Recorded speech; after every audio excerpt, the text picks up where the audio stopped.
Hello guys, আসসালামু আলাইকুম।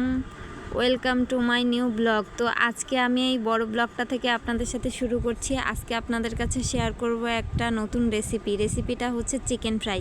তো এগুলো রাখা হয়েছিল হচ্ছে আপনার রোস্ট করার জন্য, তাই পিসগুলো অনেক বড় ছিল, এরকম কেটে কেটে ছোট করে নিচ্ছি। আর একটা কথা, এটা কিন্তু ব্রয়লার বা পোলট্রি মুরগি না, এটা হচ্ছে কক মুরগি দিয়ে একটু রোস্ট খেতে ভালো লাগে, তাই কক মুরগি ছিল। ভাবলাম এটা একটু ছোট করে নিলে ভালো হবে, এত বড় ভিতরে ঢুকবে না। এটার জন্য আমি এই যে মশলা নিয়ে নিচ্ছিলাম, আর বাদ বাকি মশলাগুলো আগে থেকে করা ছিল, কিন্তু এই মশলাগুলো ছিল না, তাই এগুলো আমি করে নিব। এইটা হচ্ছে একটা কোনো কিছু দিয়ে ছিদ্র করে রাখলাম।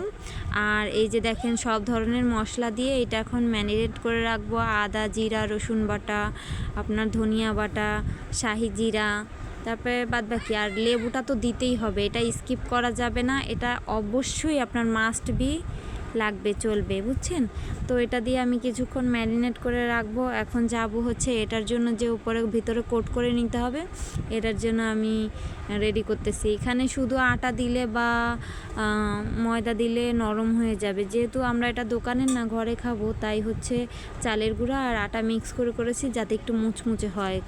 খাবার সোডা বা বেকিং পাউডার এগুলো ইউজ করলে বাচ্চারা খেলে সমস্যা হয়, তাই।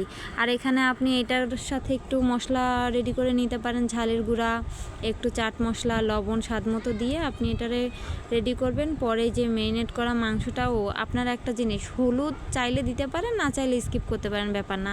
আমি প্রথমে দিছিলাম না, বাট পরে দেখি কালারটা অত ভালো আসতেছে না, তাই আমি দিয়ে দিচ্ছি। এখন এটারে আমি কোট করব, এটা দিয়ে কোট করে রেখে দিব। সুন্দর মতো কোট করা হয়ে গেলে এটা রেখে পরে আমি চুলায় আগে থেকেই তেল বসাই দিছিলাম, তেলটা গরম হয়ে গেছে। এখন এই যে কোট করা মাংসের পিসগুলা আমি তেলে দিয়ে দিলাম। তেলে দেওয়ার পর এগুলো আস্তে আস্তে একদম মিডিয়াম লোতে আপনি রাখবেন, রেখে তারপর ভাজবেন। দেখবেন একদম ভিতর পর্যন্ত সিদ্ধ হয়ে যাবে আর মুচমুচে হবে, একটু খেতে অনেক ভালো লাগবে।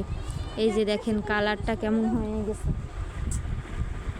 কালারটা কেমন ব্রাউন হয়েছে। আপনারা যে যেমন খাবেন সে তেমন করে রাখবেন, সমস্যা নাই, আপনাদের মতো করে আপনারা নামাবেন। আমার একটু কড়া ভাল লাগে, তাই একটু কড়া করে ভেজে নিয়েছি। খুব মুচমুচে হয়েছিল, যেটা না দেখলে বুঝবে না। অবশ্য ভিডিও শেষে আমি আপনাদের দেখাবো কতটা মুচমুচে হয়েছে। হ্যাঁ, তো এই দেখেন একে একে আমি প্রত্যেকটা পিস ভেজে নিলাম। এগুলো লেগ পিস ছিল, এটা থাইয়ের অংশ ছিল। আসলে এরকম পিসগুলো অনেক মজাই ছিল। এই যে পরে আরও কোট করে রাখছি, দুই একটা আস্তই রেখে দিচ্ছিলাম, ওগুলো আর কাটা হয় নাই। তো একে একে বাদবাকি যেগুলো ছিল সেগুলোও ভেজে নিলাম। এই দেখেন কতটা ক্রিস্পি হয়েছে আর কতটা মজা, প্রচুর মজা ছিল। আমরা তো নর্মালি ব্রয়লার দিয়ে খেয়ে থাকি দোকানেরগুলো, কিন্তু বাসায় এটা যদি আপনি এরকম কক মুরগি দিয়ে বানান, অসাধারণ লাগবে খেয়ে। একবার ট্রাই করে দেখবেন, অবশ্যই মাস্ট ট্রাই করবেন।